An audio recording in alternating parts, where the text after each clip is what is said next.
Okay, nagbabalik po ang Ching Positive. Ang oras na po ngayon ay 6:33 na umaga. Ito po si Ching Kitan minus my partner today, si Miss Christina Lasso. Okay, bago po tayo magpatuloy kay Pocholo, nais ko lang manawagan at ibigay alam sa inyo mga kapatid. This coming March 1 po sa SMX po, may isang malaki pong pagdadalo ang mangyayari po. Ang mayroon po kaming isang malaking event, learning event na tinatawag na Inspiring Excellence po. Para sa mga taong nais na maging excellent sa inyong mga buhay, nais nyo talaga mabago ang inyong pananaw, meron po tayong mga panauhin, no? Itong pinakaunang panauhin talaga na magiging tagapagsalita ay walang iba kundi ang top motivational speaker ng Pilipinas, na walang iba kundi si Mr. Francis Kong. Siya po ang lead na speaker dito at kami po ay naimbitahan. Ako po ay isang sa mga panauhin. Yours truly po, Ching Kitan, at si Mr. Alex Lacson at si Mr. Butch Jimenez po. Ang pag-uusapan po ni Butch Jimenez is about workplace. Si Alex Lacson naman po, Attorney Alex Lacson, ang pag-uusapan naman po niya ay tungkol inspiring yourself on how to serve your country. Ako naman po, ang pag-uusapan ko siyempre, inspiring yourself on how to handle and grow your money. And si Mr. Francis Gaman is going to teach about how to inspire your life, no, as a whole. So ito po ay magaganap March 1 po, 1 hanggang 5 po ng hapon. At para sa mga taong nais po dumalo at malaman kung paano kayo makakuha po ng tickets, all you need to do is just call this number po kay Laili. Ang number po ni Miss Laili po ay 0917-548-2876. Uulitin ko po. Ang numero po niya ay 0917-548-2876, or pwede kayong pumunta na lang sa website po ni Mr. Gideong Francis Kong. Just type franciskong.com. This will be on March 1 po from 1 p.m. to 5 p.m. I hope to see you there. Ngayon, mabalik po tayo sa ating panauhin na si Mr. Pocholo Gonzales. Si Pocholo po ay nanggaling sa isang pamilya na simple, no? Dalaw sila magkapatid. Tubong Bataan po ay lumaki po siya na hindi naman ganun kayaman ang kanilang buhay. Naalala niya nung naglalaro siya sa bukid, sa may malapit sa dagat. At naalala rin niya nung siya ay pumapasok sa eskwela, wala siya kapera-pera. So, ang ginagawa po niya ay siya po ay nanghihingi lang ng sabaw at bumibili na lang po ng kaunting kanin. Yun na po yung magiging kanyang pagkain. Sa loob ng 3 taon, iisa lang po ang kanyang sapatos. Kahit butas ang kanyang sapatos, ay ito po ay pinagtsatsagaan pa rin. Pero nung bata siya, ay siya po ay nangarap. Nangarap po siya na pagdating ng panahon, giginhawa ang kanyang buhay. At nadiskubre niya ang isang talento na talagang bukod tangi na hindi lahat ng tao ay binibigyan ng ganitong talento. No, na, sa kanyang pagbo-voice acting, na kaya niyang gayahin ang boses na kahit na sino. Nang dahil doon, ito po ay nagbukas ng kanyang pintuan upang magamit naman ang kanyang talento para abot ang kanyang pangarap. Ngayon, itutuloy po natin ang usapan.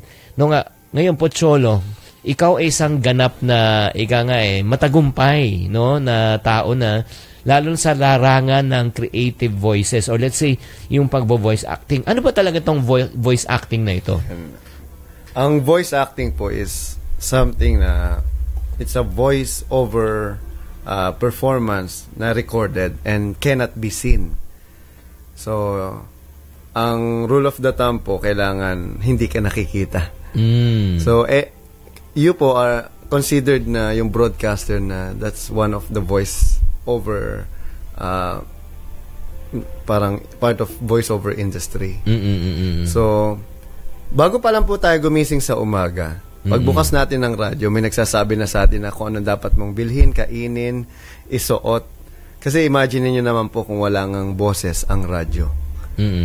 Wala po yung nagsasabi, kayo po ay nakikinig sa Radyo 5 kay Sir Martin, or sa kahit saan po, kahit ngayon, yung computer games, yung telepono nyo, wala nagsasabing, the subscriber cannot be reached. Siguro, magiging chaotic yung mundo, ano? And I think, like speech, voice over is one of the most miraculous thing in this world. So, napaka-importante po talaga ng boses. Yun lang, depende kung paano mo siya gagamitin. Yes, ang tanong ko lang, ito bang voice acting na ito ay gifted, or let's say pinanganak ka na meron na ito, o pinag-aaralan to? Pinag-aaralan po.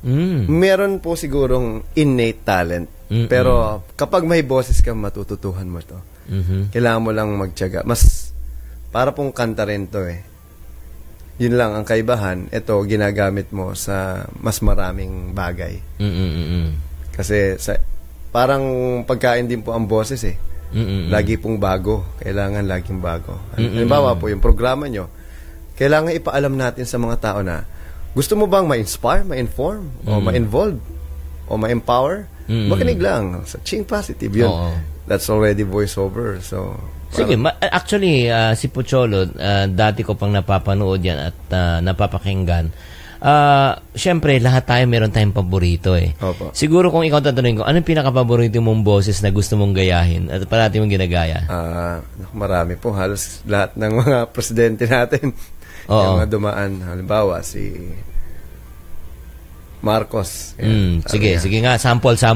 Today, I declare martial law. Ngayon. Di ba ganun siya magsalita? Tapos si FBR.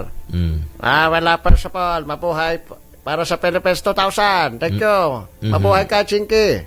Salamat sa pag-inspire mo sa mga tao. Ngayon.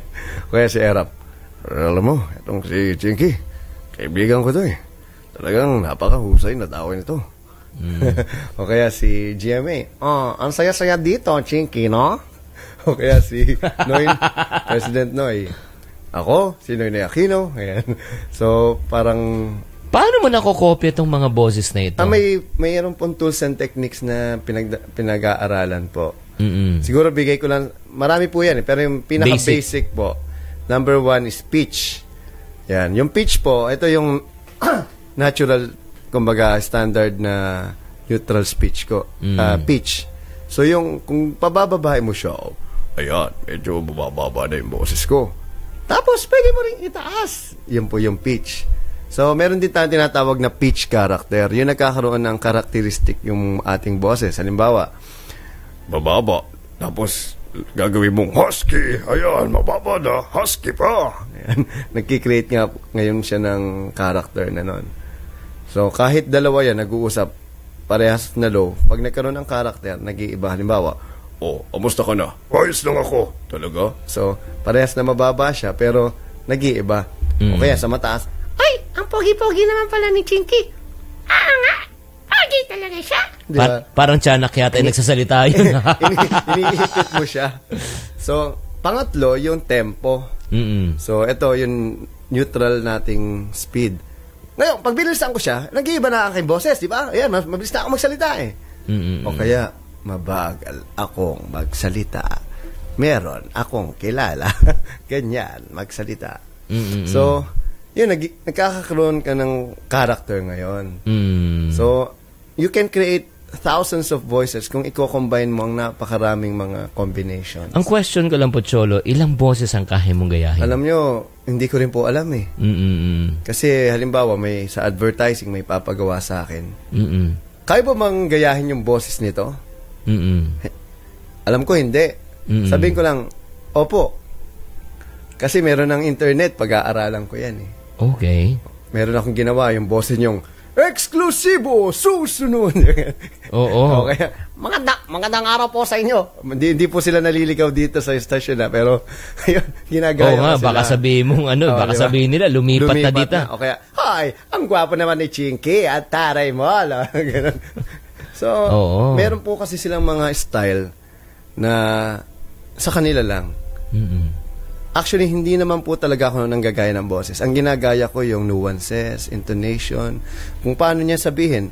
Kasi totally, 100% hindi po kami magkaboses. Totoo. Wala pong akong pwedeng gayahin kaboses. Ang masasabi ko lang, katunog. Kasi wala po talagang kaboses. Mahirap. Kahit sabihin mo, kuwari, favorite character mo, si SpongeBob. Hey, come on, Patrick. My name is SpongeBob. So, hey, how are you, SpongeBob? Yan si Patrick tsaka si SpongeBob. Pero pag dinikit mo, hindi naman talaga siya magkaboses eh. Magkatunog siya. Magkatunog. So, sa isipan ng tao, nag-auto-suggest siya na, ay, kaboses niya si SpongeBob. Ay, kaboses niya si Patrick. Pero kung tutusin, malayo po talaga. Halimbawa, yung si Donald Duck, yung, oh, come on, Pluto! Pero, pag dinikit mo sa original, malayo. Oo. Pero, at the back of the mind ng tao, si Donald Duck yun si... Oo. Ganun po. ang isang tanyag na tinig, no, lalo sa himpilan ng radyo, at hindi lang sa himpilan ng radyo, syempre sa Radyo 5 at sa TV5 ay walang iba kundi si Martin Andanar. Idol po yan. Oo, ako naman sa talaga, habi ko talagang ito, pinagpala talaga ito, nagbinigyan ng Panginoon ng ganitong boses. Natural. Pero ang tanong ko, ikaw ba, nakaya mo rin bang gayahin din si Martin? Nasubukan mo na ba? Pwede. Sige nga, trial nga natin. Okay. Ayan, meron po ba kayong pwedeng pakinggan dyan? Sige, pwede na, Randy, bigyan natin ng yung mga first line lang. Yes. Pero for sure, hindi natin makukuha yun talaga. Hindi bale. Subukan natin. Sige, pakinggan muna natin ang boses muna ng ating voice anchor dito na si Mr. Martin Andanar. Be motivated. Chink Positive sa Radyo 5, 92.3 News FM at Aksyon TV. Ayan. Be inspired. Be motivated. Ano nga ba yung line? Ulitin pa, Isabel. Be inspired. Be motivated. Chink Positive sa Radyo 5, 92.3 News FM at Aksyon TV. Ayan. Be inspired. Be motivated. Chink Positive sa Aksyon TV. News TV5. Diba? Ang galing. Palapakan natin si Pocholo. Thank you. Through technology po kasi, lahat posible na, sir. Kasi nadadaya na rin minsan sa computer. Pwede mong pababain lalo or kunin mo yung basta makuha mo lang yung Ang importante po kasi sa voice acting, it's not all about ganda ng boses. Marami po maganda boses pero hindi marunong mag-deliver ng maayos. Nasa voice acting po yan. Nasa delivery pa rin yan. Pero ito, isang curious na question lang. Siyempre, ginagamit mo ba yung boses mo? Like for example, sa mga kaibigan mo, lalo na pag nasa telepono, hindi ka naman nakikita. Ginagamit mo yung boses mo ba sa pagtawag or prank calls or if not naman, binibiro mo mga kaibigan mo. Pero bago mo sagutin yan, kapatid na Pocholo, ang oras na po ngayon ay 6:45 na umaga at magbabalik pa po ang Chink Positive.